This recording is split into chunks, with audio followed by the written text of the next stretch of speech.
in that pursuit. The individual was driving a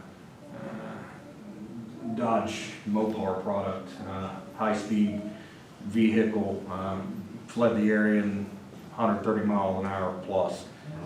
So we were engaged in it for a very short time before we lost sight of that vehicle. We continued out 35 East and couldn't find the vehicle anywhere. He had attempted to navigate 35 to Gettysburg and lost it coming down the ramp, hit a car, continued northbound on Gettysburg for a ways, and then fled the vehicle, ditched the vehicle, and took off on foot. Nobody was seriously hurt, but obviously concern there. So Dave did all the follow-ups and everything on that, but we did get engaged for a short period on that. On May 10th and May 12th, we were dispatched to the area of Mile Road on the report of a white male looking into the back window of homes. There was some security camera footage that did track the individual, not give us a clear identification on him, but he was captured on camera in the area out there looking through windows and things on a couple different occasions, and then we learned of one more that had taken place prior to those being called in. So again, if you see that type of activity, call it in so we can at least try to catch up with this person, find out what they're doing. Sometimes it's as simple as somebody thought they saw something happen, but it was, DPNL or something. But at least let us get out there and check it out, what's going on. Number again? What's that? Say the number again, Paul. 225-HELP is the non-emergency number for the regional dispatch center. And then, of course, if it's an emergency situation, always call 911. On May 29th, 2022, 3rd Watch Jefferson crews responded to the 300 block of Albers on the report of an ag menacing. It was reported to deputies that a subject pointed a gun at an individual demanding money that he was owed. The victim denied owing the suspect any money, and a complaint was signed. The suspect was gone, but a complaint was signed and sent to the court for warrant to be issued for aggravated menacing. During the month of May, we investigated 10 crashes, same as we did this time last year. There were 3 property damage, 7 minor injury. There were 12 people who claimed injury. Again, all were minor. 2 crashes investigated as hit and runs. One of the crashes involved a pedestrian, and one of the crashes involved an impaired driver. Sundays and Tuesdays were the busiest days for crashes. Failure to maintain reasonable control was the most common causative factor. Dayton Liberty, US 35, and State Route 4 were the most prevalent roadways, which each had 2 crashes. There were 200 traffic stops conducted, 94 traffic citations issued out of D7. Numbers are broken down there. Another 137 traffic-related warnings. And then during the month of May, deputies worked 41 hours of dedicated traffic enforcement overtime, making 51 traffic stops, 2 adult restraint citations, 1 speeding, 4 no OL, 1 felony arrest, and 29 other citations in Jefferson Township. Environmental crimes, there were 5 new dumping complaints for May. Every one of them has a little bit of suspect information, so they're all still being worked as active cases.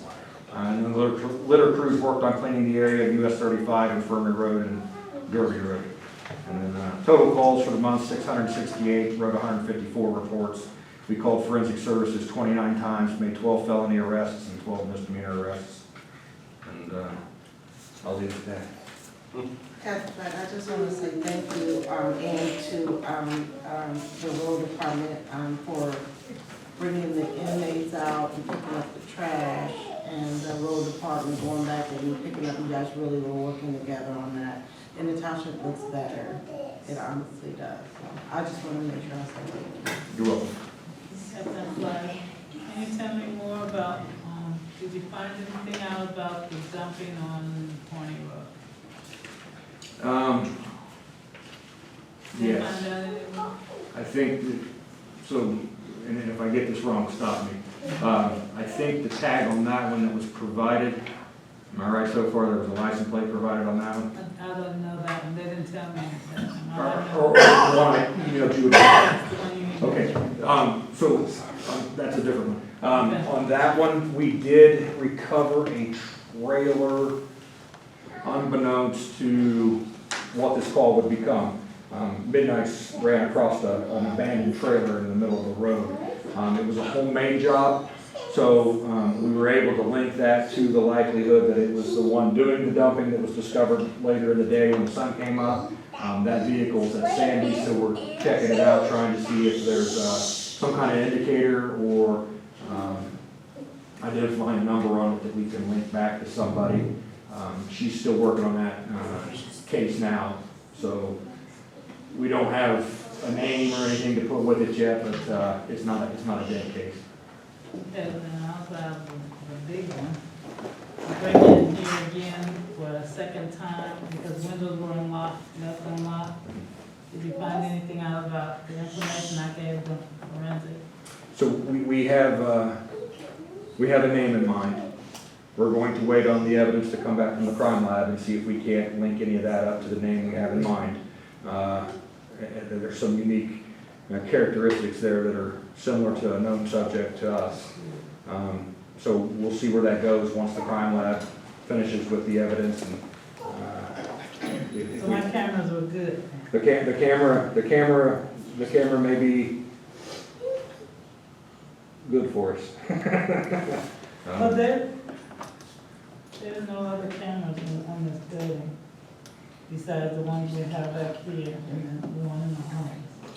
So just so you trustees know, there's no cameras. Even though it says that, there's no working cameras on this building. I don't know if you should say anything like that. I YouTube edit that. But we need some cameras. We need cameras. So we're gonna be doing an assessment of the facility, kind of like I sent in the email earlier, and we're gonna be kind of looking at the overall operation.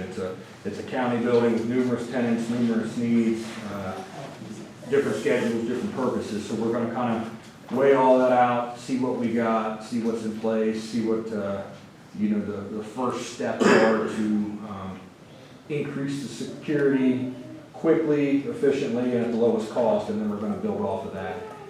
The security stuff, it's done in layers. There's no one answer to anything.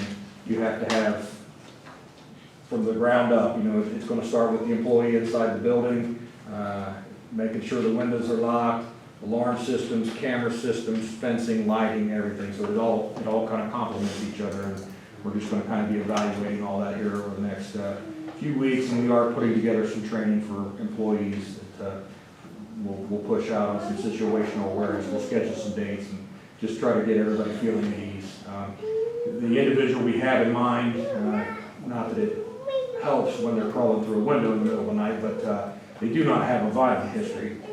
It's more about what they can get their hands on and turn a buck off of.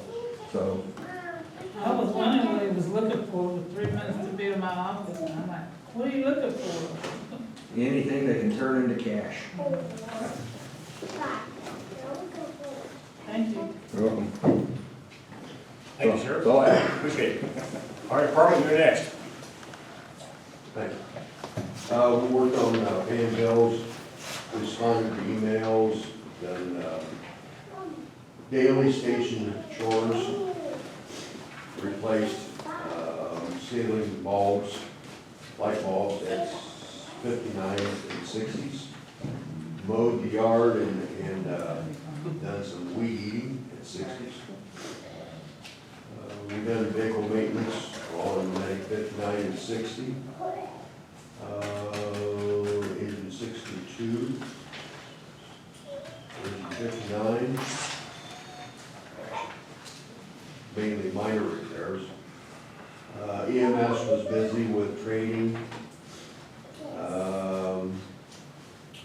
doing the QA and QI on EMS runs. All of them are occurred today. Done annual protocol training, and that's been completed.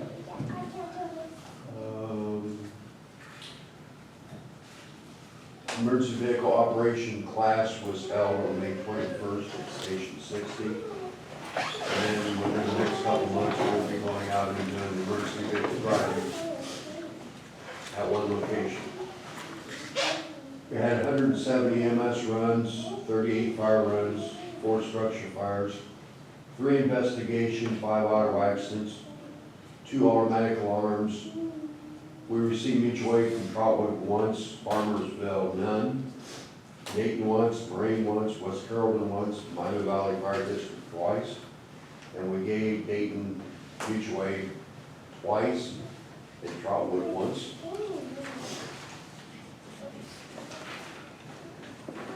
Shift training continues. Copy machine has been replaced. 2 inspections made. Still have new hires in orientation. And 1 public record request for fire. That is it.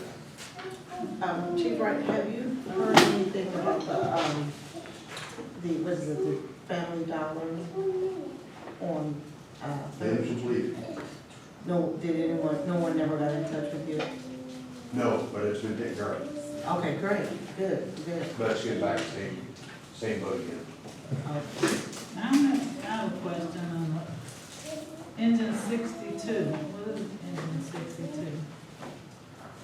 It says door would handle with it. Engine 62 is, Is it one of the 3 that we had originally got together? Which it one? was one of the 3, yes, And how many of those 3 do we have in service? 2. One's in mothballs, But the other 2 are now working, right? temporarily, Temporarily, why do you say temporarily? What does that mean? Those trucks was made to put out and show departments what Rosenbauer had to sell. They wasn't made to put out on the street and do what they're doing But are they doing what we need them to do? temporarily. We're fixing them constantly, Tracy. I don't see that many bills coming across my desk. We do a lot of stuff ourselves. We don't have to spend money every time something breaks down. But don't you have to keep maintenance repair on vehicles anyway? We do that. Okay. And how old are these vehicles? 2006. So I suspect you would have a lot of them. Just a question, I didn't know, so the 2 that are in service are 59 and 62, 60, 60, I don't know how you number them, what's the 2 in service? 62 and 59. 59, okay. Thank you. You're welcome. Mr. Kenny, you're next. For real? You're next. Okay, I'm gonna be real brief. Thank you for the opportunity to be able to serve in Jefferson Township. Excuse me, Kenny, can you yes. speak up a little bit? How's this? That's better. Thank you for the opportunity to allow me to serve in Jefferson Township as road department supervisor. We have a very long road ahead of us as far as getting the potholes done. Grass cutting season is here, where we have obstacles that we have to overcome or hurdles to get to a lot of the properties that need to be cut. We've been working hard over in Drexel, and one location we worked over in Drexel, it was a snake in the grass that was about 1 inch, maybe 1.5 inches big. And we're cutting grass that's 3 and 4 feet tall now.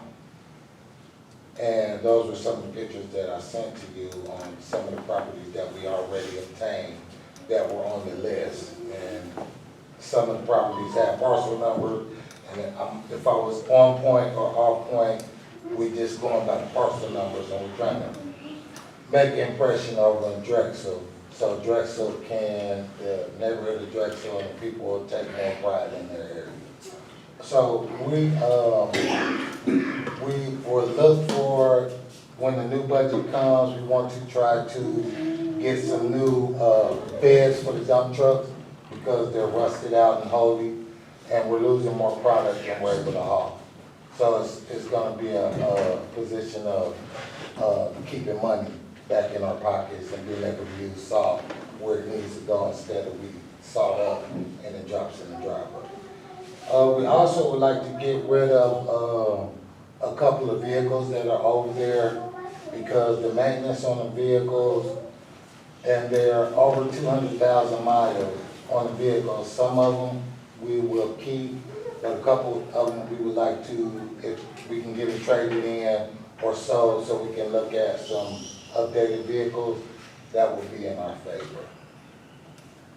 We also would like to propose for the budget a Bobcat with the attachments and a Bobcat trailer to help us with some of the work that we have to do. And with the guys that I'm working with, I appreciate their support and thank you for your support to help me do this job. Thank you. Thank you, Ken. So next thing on the list is trustee reports, where we tell you what we do for the paycheck you give us. So myself, I still been on the road department, but doing less, thanks to Mr. Smith back there. But I got a good rapport with the road department, we're working good together, we got good communication, we have meetings and call each other and constantly talking about things, what we're doing, what we need to go.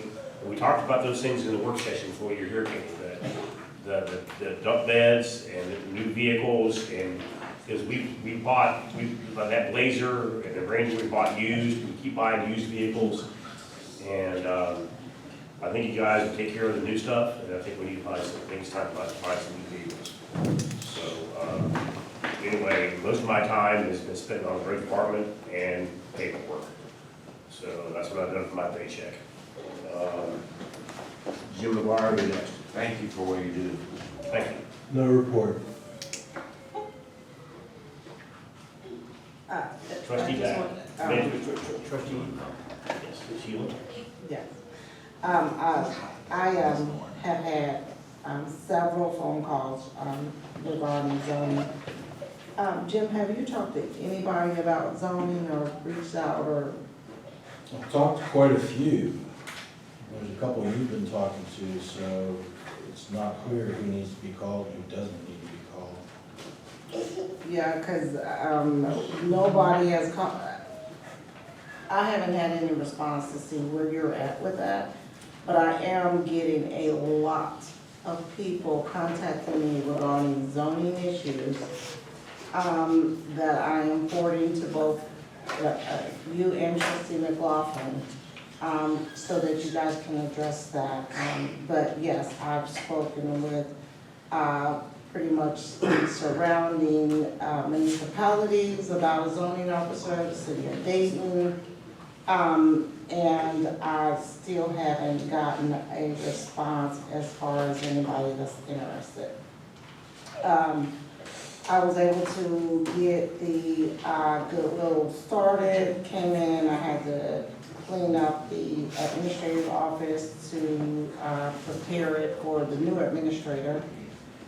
I also, there's a MVRPC meeting that I won't be able to attend. Trustee McLaughlin said he would attend in my place. And I had several conversations with residents. Talked to Captain Flag, the 18-wheeler that was on at the corner of Hopewell and Tucson was moved, I think, as a result of one of the cruisers coming out. So the resident, thank you for that. And I think that dump truck that sits right at the corner, right at the heel of Hopewell, it moved. I don't know that you guys made it there before it left, but and that's pretty much about it, other than talking to residents and trying to get things situated with the administrator so she can get started. And I'll be happy when she gets started like you are. And that's it, that's my report. Mr. Smith. I want to add on to Trustee Back's concern with the trucks. While I was over at Kimmel Lane, we had a semi a Peterbilt with the covered wagon trailer, flatbed, come down Kimmel and go up, I think Ballard. And I thought it was a dump truck, and I walked out to go look, and it's semi right there. But we need to get the signs and post the signs about the weight restrictions and the weight limit, because this is also another factor with the roads and the streets. Our streets in the neighborhood are not designed for that type of weight. And it's gonna crack up the asphalt every time. We're between Route 4 and Route 35, and I see trucks coming through there all the time, because they went the wrong way, or they didn't know where they were going. That's probably why some of the reason Liscombe Drive was tore up. Yeah, they go up, Roush's truck goes up Vanguard. And I would also like to, maybe down the road, we talk about it, like if we have a lot of residents that are drivers in our area, maybe open up something that they pay for parking, which will bring money back to the township. It'll bring money back to the township. They pay a certain amount a month to park their vehicles there, and they don't have to be all up in the, the neighborhood plats. Just food for thought. I'm good. Motion to adjourn. A second. Amen. We were adjourned at 8:29. I'm sorry. Yeah, I want to tell you that I really appreciate for all what you do, everybody in Jefferson Township. You're all doing a great job. I thank you for the lights you put up a few years ago, Mr. Wolf. I love seeing you tell them that I really appreciate that the streets are cleaner. Everything around Jefferson Township's starting to look good. Yes, it is. And the police department, they help us around, everything's going good. Thank you so much. Thank you, appreciate it. Thank you for coming. God bless you all. Thank you. God